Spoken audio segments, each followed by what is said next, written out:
Assalamualaikum warahmatullahi wabarakatuh. Selamat malam buat teman-teman semua. Jadi hari ini kita akan membahas tentang langkah kecil untuk perlindungan leher rahim.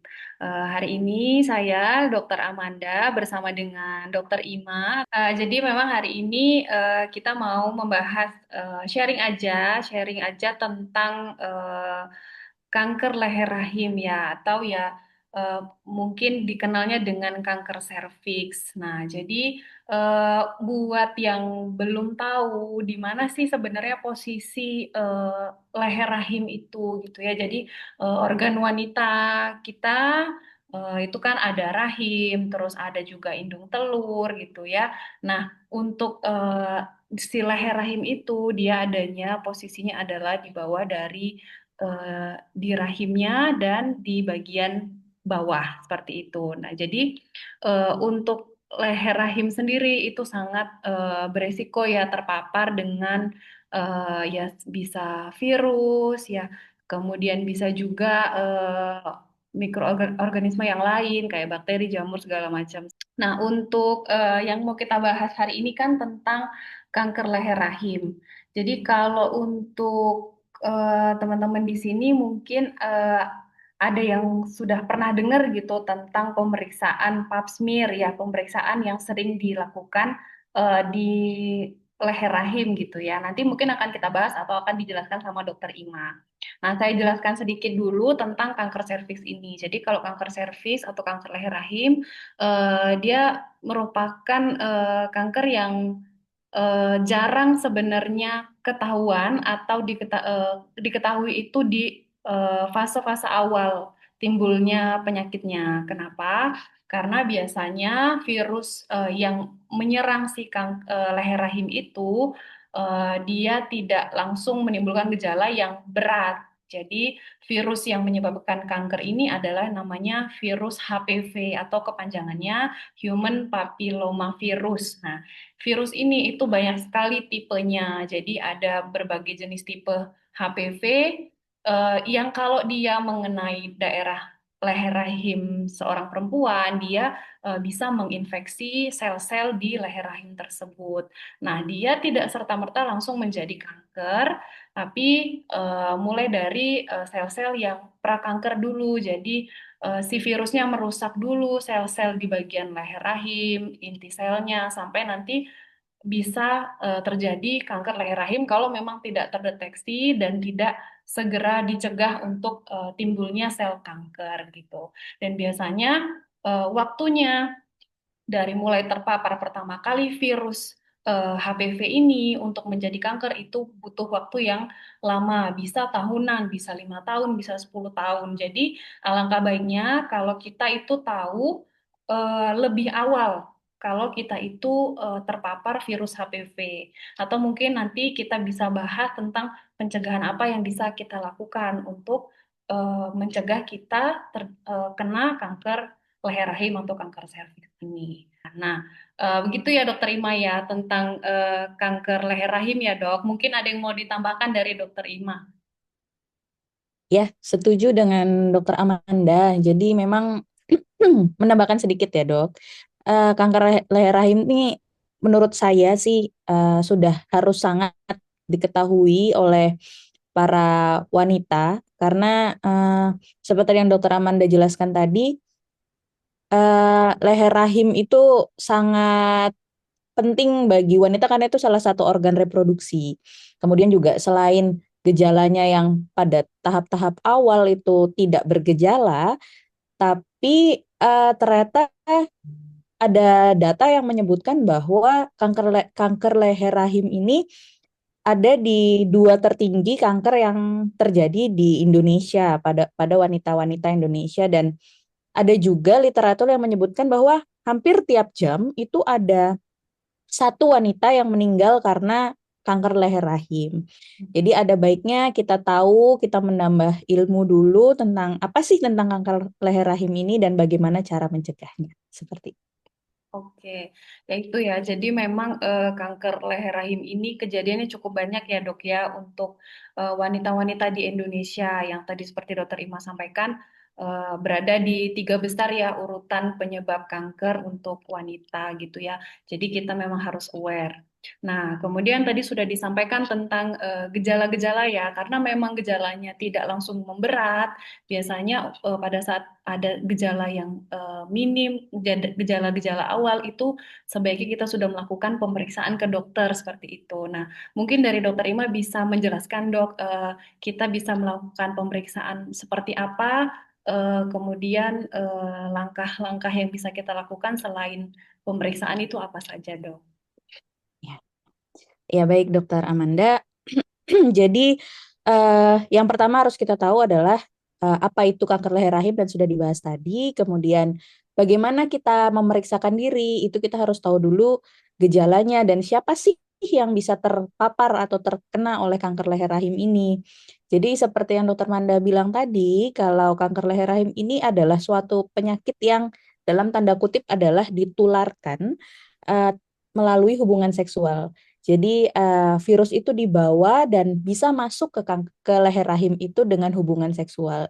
Dengan kata lain, faktor risiko yang tertinggi di sini adalah orang-orang yang sudah pernah melakukan hubungan seksual. Terlebih lagi dengan mereka yang multi multi partner ya, bergonta-ganti pasangan itu sangat berisiko. Kemudian gejalanya apa? Tadi gejalanya di awal-awal tidak bergejala gitu. Nanti stadium awal tidak bergejala, tahu-tahu udah ada misalnya keputihan yang tidak biasa. Kemudian keputihan kan ada banyak ya, ada yang normal bagi wanita, ada juga yang tidak normal. Nah, ini misalnya pasien-pasien. Kita sendiri, individu itu sendiri itu harus paham benar bagaimana tubuh kita bereaksi. Kita harus paham benar, oh ini keputihan yang berbeda dari biasanya. Itu kita udah harus alert gitu. Ada yang berubah nih, ada yang sakit nih dari organ saya gitu. Kemudian misalnya ternyata gejala awal itu kita tidak cukup sensitif dengan apa yang terjadi, muncullah gejala yang lebih lanjut lagi seperti perdarahan atau nyeri saat berhubungan seksual. Nah, itu sudah harus menjadi tanda bagi para wanita. Ketika ada gejala-gejala tersebut, kita harus segera memeriksakannya. Tadi balik ke pertanyaan Dokter Manda, bagaimana cara pemeriksaannya? Ada yang sekarang sudah mulai rutin dilakukan dan sangat disarankan oleh para wanita yang sudah menikah, sudah pernah berhubungan seksual, itu paling mudah adalah melakukan pemeriksaan pap smear. Pap smear itu adalah pemeriksaan dalam di mana harus dilakukan eh, oleh dan di lingkungan medis ya, harus dilakukan oleh orang yang profesional dan sudah terlatih untuk melakukan pap smear, karena dalam pap smear itu kita harus dengan prosedur-prosedur medis tertentu mengambil sampel cairan dari leher rahim, kemudian diperiksakan di bawah mikroskop. Nanti kita akan melihat tuh ada sel-sel apa yang berubah dan menjadi indikator, oh ini ada penyakit nih di leher rahimnya orang ini begitu. Selain itu, yang paling mudah juga, mungkin pap smear cukup sulit karena membutuhkan keterampilan yang lebih gitu. Yang lebih mudah juga ada yang namanya IVA test. IVA test ini hampir mirip dengan pap smear, yaitu mengambil bahan cairan dari leher rahim, kemudian diperiksakan. Yang lebih lebih advance lagi, itu ada namanya pemeriksaan PCR, PCR dari HPV. Jadi kita akan melihat uh, benda atau badan dari si virus itu melalui teknologi PCR. Tapi karena PCR ini cukup sulit, cukup cukup kompleks dan mahal, jadi masih belum rutin dilakukan. Yang paling mudah adalah kita harus sadar dulu dengan perubahan apa yang ada di tubuh kita dan segera melakukan pap smear rutin sesuai dengan saran. Nanti mungkin yang lebih bisa menyarankan kapan kita periksa, kapan harus monitoring lagi, itu oleh dokter spesialis kandungan ya. Kemudian ya cukup di situ dengan screening, kita sebut dengan pemeriksaan awalnya pap smear ataupun IVA gitu. Oke. Seperti itu Dokter Manda. Oke. Menarik ya dok. Jadi banyak pemeriksaan yang bisa dilakukan ya dok untuk mendeteksi awal gitu dari kanker serviks ini. Eh, Sebenarnya yang sudah lama kita dengar itu selain pap smear juga yang IVA test itu ya dok. Sebenarnya Betul. kalau IVA test dengan pap smear itu dok, mana yang lebih lebih mudah dikerjakan dok? Dan apakah lebih sensitif? Yang mana antara IVA test sama pap smear dok? Jadi baik Dokter Amanda, jadi antara pap smear dan IVA test itu secara prosedur awal itu sama. Hanya saja mungkin kalau pap smear itu melihat eh, maaf, butuh mikroskop untuk melihat selnya, sedangkan kalau IVA test tidak perlu. Eh, jadi kalau dilihat dengan, apalagi kalau di zaman sekarang ya, eh, teknologi juga sudah lumayan maju, dokter-dokter juga sudah tersebar dengan merata. Saya rasa dengan pemeriksaan pap smear itu sudah bisa dilakukan di daerah manapun dan setahu saya itu juga sudah menjadi rekomendasi dilakukan secara rutin oleh pasangan-pasangan wanita yang sudah pernah berhubungan seksual atau menikah setidaknya satu kali begitu pemeriksaan pap smear. Nanti dari hasil itu dilihat seberapa rutin pap smear harus dilakukan lagi. Itu pap smear sekarang menjadi pilihan yang paling mudah dan paling sering dilakukan. Oke, jadi sebenarnya untuk apa di vaskes pertama pun pap smear juga sudah rutin ya dok untuk Ya, screening ya dok sudah bisa betul. dilakukan ya. Oke, jadi tadi sudah disampaikan untuk pemeriksaannya. Nah, selain itu untuk kita melakukan pencegahan, selain juga kita screening atau mendeteksi lebih dini, ada yang kita sebut dengan vaksinasi ya dok ya, vaksin dan atau imunisasi gitu. Jadi mungkin sudah awam bahasa vaksin dan imunisasi, tapi kita bedakan dulu ya. Kalau untuk vaksin ini kan kita memasukkan sebuah apa namanya antigen ya dok ya. Ibaratnya kita memberikan virus yang sudah dilemahkan ya dok ya ke dalam tubuh kita, ke dalam tubuh seseorang agar seorang itu membentuk kekebalan tubuh. Nah, proses terbentuknya kekebalan tubuh itu makanya kita sebut dengan imunisasi gitu ya. Nah, untuk kanker leher rahim sendiri juga kita bisa melakukan langkah pencegahan dengan vaksinasi, yaitu pemberian vaksin HPV.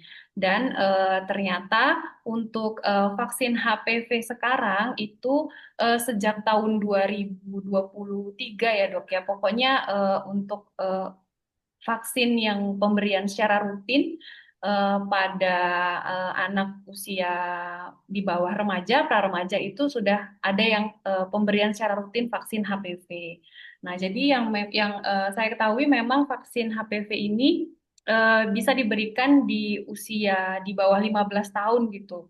Kalau pada usia anak di usia 9 tahun sampai 15 tahun itu vaksin HPV bisa diberikan sebanyak 2 dosis gitu. Tapi kalau misalnya sudah melewati fase remaja, jadi di atas 15 tahun dan usia dewasa, itu pemberian vaksin HPV-nya bisa dilakukan 3 kali gitu. Seumur hidup untuk saat ini masih dilakukan 3 kali dan sudah bertahan untuk seumur hidup gitu. Dan itu ternyata juga sudah masuk agenda BIAS ya, agenda BIAS apa namanya program BIAS untuk imunisasi nasional gitu. Jadi untuk anak-anak sekolah dasar di kelas 5, kelas 6 itu udah rutin dilakukan pemberian vaksin HPV dan itu sangat sangat membantu sekali untuk kita mengurangi ya resiko terjadinya kanker leher rahim gitu. Tapi mungkin untuk wanita ya usia-usia yang seperti kita ya dok ya mungkin di atas 20 tahun ke atas yang dulu belum mendapatkan imunisasi yang dasar HPV mungkin bisa dilakukan vaksin HPV sebanyak 3 kali gitu.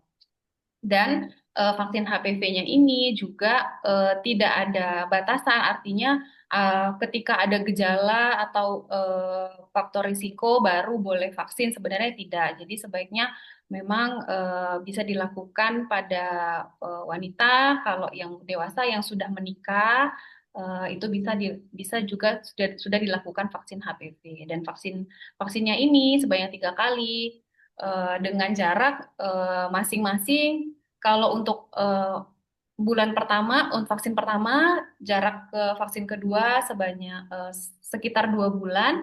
Kemudian nanti vaksin ketiga dilakukan di bulan ke-6. Jadi 3 kali. Dan kalau untuk anak sekolah, vaksin HPV ini kan tadi diberikan sebanyak 2 kali ya. 2 kali dalam satu periode dengan jarak intervalnya 1 tahun. Jadi biasanya anak sekolah tuh di kelas 5, kemudian di kelas 6 baru disuntik kembali vaksin HPV. Sedikit mau bertanya lagi ya, Dokter Ima, tentang apa namanya pemeriksaan PCR ini. Kalau untuk pemeriksaan PCR HPV yang sekarang bisa dilakukan itu, apakah harus eh, ada gejala dulu ataukah dia bisa dilakukan seperti maksudnya kalau misalnya pemeriksaan IVA test atau pap smear itu kan rutin dilakukan di fase ke-1 untuk apa namanya deteksi gitu ya, sudah menjadi program rutin. Kemudian kalau HPV ini apakah dia sudah juga rutin dilakukan di fase ke-1? Untuk PCR HPV sampai sekarang yang saya tahu karena PCR itu termasuk pemeriksaan yang kompleks dan memerlukan alat yang canggih. eh, Sekarang belum begitu digunakan secara rutin. Digunakan ada untuk mendeteksi adanya si HPV ini pada orang tersebut atau tidak. Jadi untuk diagnosis. Tapi itu masih belum menjadi standar diagnosis, maksudnya belum menjadi suatu diagnosis yang harus dilakukan karena tadi dengan keterbatasan fasilitas yang Vaskes dapatkan, daerah dapatkan. Jadi belum tentu semua Vaskes itu punya alat PCR dan belum tentu juga yang punya alat PCR pun punya yang namanya regen kalau kita buat suatu benda yang digunakan untuk mendeteksi si HPV itu.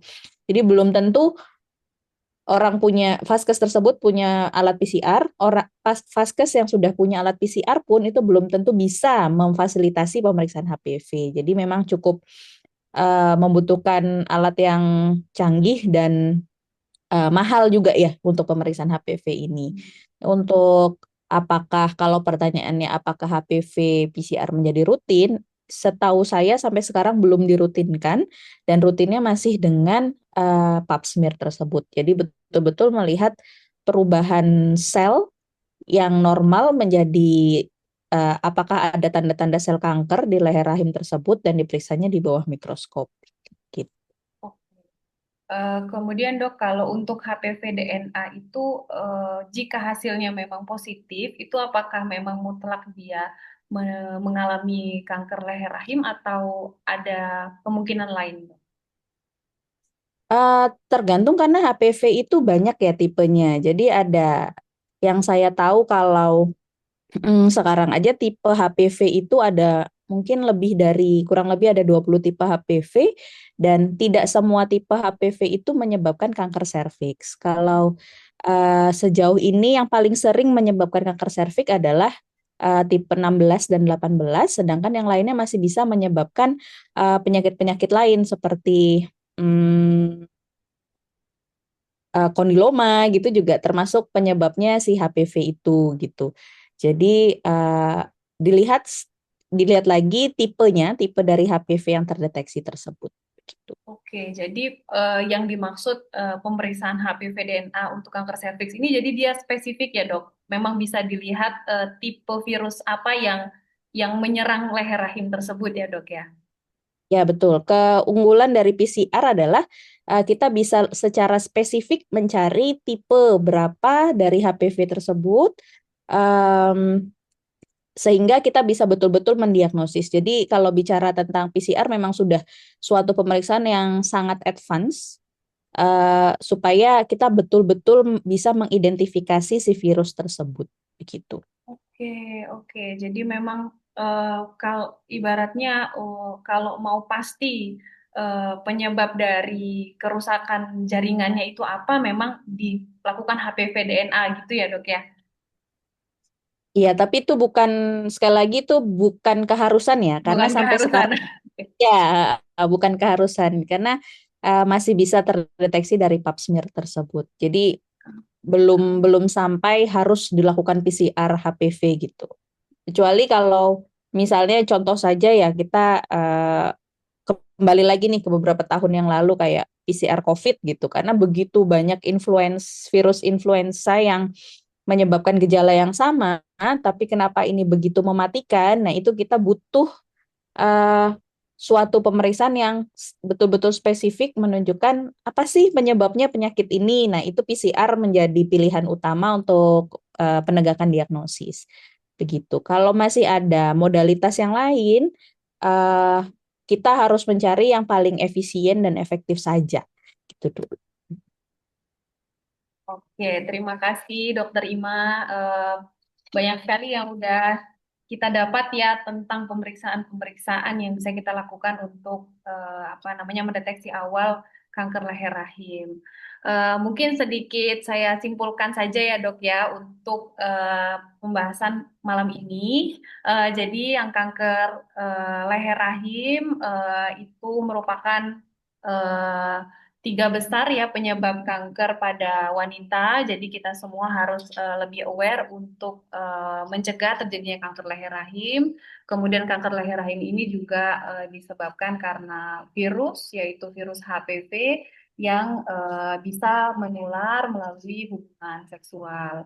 Untuk pencegahannya kita bisa melakukan vaksinasi, yaitu vaksin HPV untuk orang dewasa di 3 kali pemberian vaksin. Kemudian juga kita lakukan screening dengan pemeriksaan IVA test, pap smear, dan juga PCR HPV DNA. Apabila ada gejala sekecil apapun seperti keputihan yang tidak normal, ada nyeri perut, ada perdarahan yang tidak normal, itu bisa dilakukan segera pemeriksaan-pemeriksaan yang tadi sudah dijelaskan. Ya, mungkin itu saja yang kita bisa sharingkan ya malam ini. Semoga apa yang sudah kita sharingkan itu bermanfaat dan bisa bermanfaat untuk teman-teman sekalian dan juga keluarga-keluarga teman-teman semua. Jadi semoga di lain kesempatan kita bisa membahas topik-topik lain yang lebih bermanfaat untuk teman-teman sekalian. Kalau begitu, Dokter Ima ada yang mau disampaikan lagi? Sedikit tentang vaksin ya. Jadi eh, menegaskan saja untuk vaksin, em, yang namanya vaksin itu tidak menjamin untuk kita tidak terinfeksi, tapi adalah meningkatkan imunisasi atau daya tahan tubuh kita terhadap suatu penyakit. Jadi untuk vaksin tidak menunggu untuk terinfeksi. Infeksi di sini karena infeksi adalah ketika penyakit masuk ke tubuh ya. Jadi kita menggunakan kata infeksi. Jadi vaksin itu tidak menunggu kita terinfeksi. Sebaik mungkin dilakukan seawal mungkin untuk yang anak-anak seperti Dokter Manda tadi sudah jelaskan bahwa sudah masuk di program imunisasi nasional. Jadi diikuti, saran saya tetap diikuti untuk anak-anak kita usia-usia yang sudah disarankan tadi. Dan untuk vaksin bagi wanita dewasa mm, dilakukan sebelum menikah itu juga lebih baik, tapi karena belum terpapar mengingat bahwa proses masuknya dari hubungan seksual tadi ataupun yang sudah menikah segera diupayakan kalau bisa diupayakan untuk vaksin dari HPV. Sudah banyak pilihannya, mungkin bisa dikonsultasikan ke dokter-dokter yang menurut teman-teman semua biasa konsultasi, bisa bisa diajak konsultasi, monggo dikonsultasikan dan diupayakan untuk mendapatkan vaksin seperti itu. Oh, Begitu saja, dokter. siap. Terima kasih Dokter Ima untuk waktunya malam ini. Semoga kita bisa ngobrol di lain waktu ya dok ya. Terima kasih. Saya tutup. Saya Dokter Amanda dan Dokter Rahmatullahi Siro, spesialis patologi klinik, pamit dari Zoom hari ini. Assalamualaikum warahmatullahi wabarakatuh. Waalaikumsalam. Terima kasih.